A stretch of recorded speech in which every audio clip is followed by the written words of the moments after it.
Hello and welcome aboard the Story Ark. I'm your host, Captain Kenny Mears. And I am excited for today's episode because it is a great one from friend of the show, Laurie Allen. It is a cool old story from ancient Japan, all about talents and how our talents can help us. So I hope you will sit back, relax, and enjoy what Laurie's got in store for us. This is a story from old Japan by Lafcadio Hearn called The Boy Who Drew Cats.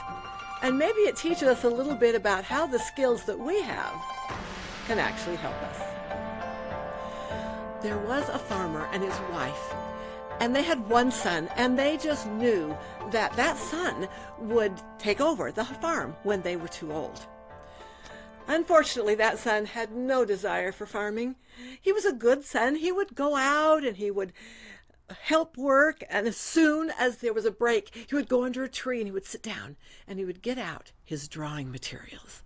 He loved to draw.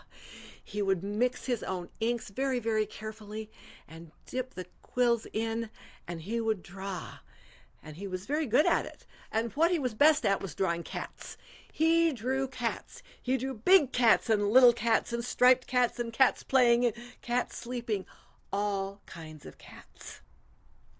But his parents were getting a little bit discouraged because every time there was a break, he was under the tree. He was mixing his ink. He was drawing the cats. And finally, they realized their son had no interest in farming. And so the father, being very wise, he found a priest that was in a nearby area who would take him in and teach him how to draw, how to do the beautiful calligraphy, and use his talents. And so it was arranged that this boy would go and stay at this monastery. And they got everything ready and gave him a lunch. It was going to take him about a day to walk there. And so he set out. And of course, with his things, he had his drawing materials. And he went and he walked. And when he got there, it was getting toward dark. And the priest welcomed him in and showed him to his little room. And there were 4 white walls around this room. And he laid out his sleeping mat. He'd never been away from home before. He looked around those walls and he just wasn't comfortable. But he knew what to do. He got out his drawing supplies and he mixed up his inks and he drew cats, a row of cats all around that room on those white walls. And then he felt more comforted and he was able to go to sleep. Well, the next day he was taken out and he was taught the beautiful calligraphy and all the different things that the priest needed to learn. And he was very good at all of these things. But as he looked, the books were beautiful, but there were these blank spaces. And sometimes he would draw a few cats in those blank spaces. And every night when he came back to his sleeping compartment, he would put another row of cats around the room. And then he felt comfort and he could go to sleep. Well, he had been there a couple of weeks when the priest, the head priest, came into his apartment. He looked around that room and then he noticed that the book that the boy was using that had cats drawn around it, he said, "You cannot draw in these books. They are not yours to draw in. And what are all these cats around here? You can't do this." Well, it was decided that they had to send the boy back home. He just couldn't do those things. And so the priest was very kind. He waited till the next day. He sent him off with some food. He knew it was a day's journey. And as he left, he said, "Beware of large spaces. Stay in small places." And the boy left. And he walked and he walked and he walked. And there was a storm coming. The clouds were starting to gather.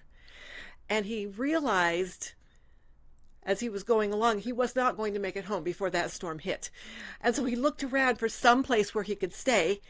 And there was a small temple up on the hill where people would come and worship. And so he went up there. He knew that should be open, and it was. And he went inside. And the rain came down. He could hear it coming down on the roof. But he was safe and he was dry. Then he remembered, well, he just didn't feel comfortable. And there were all these white walls around him. And he got out his inks and he mixed up his inks and he started to draw all around. And he drew big cats and small cats and cats playing and cats fighting, cats chasing their tails. And he drew all over those walls, about as high as he could reach. And then he felt more comfortable. He ate his dinner, but he remembered what the priest had said about large spaces. There was a cupboard, and that was a small space. He opened up the cupboard. He went in there. He rolled out his sleeping bag. He closed that cupboard. And then he settled down for the night. The rain was pouring down, but he was comfortable. And in the middle of the night, he woke. And he heard a sound, and there was growling, and there was hissing, and there was all kinds of fighting going on, and big bangs, and all kinds of noise, and finally a big grump. And all was quiet. But he didn't dare leave his little space. He didn't know what had happened, but he waited until he could tell that the sun was coming up. And he opened up that door, and he went out. There, in the middle of that temple, was a huge goblin rat lying dead. And all around on those walls, all of the cats on their mouths, on their claws, had blood dripping down. Those cats had saved his life. That boy went back home, and he became an artist. And he drew and he drew. But every single day, he drew at least one cat. The Story Ark is a production of Food for Thought Audio. This episode was written, produced, and edited by me, Kenny Mears. If you enjoyed today's episode, be sure to check out more of Laurie Allen's work.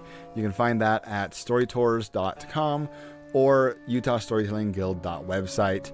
And be sure to follow us on Facebook, YouTube, Instagram, TikTok, or wherever you get your podcasts for more content. And as always, thank you for your comments. We read them all, and thanks for listening.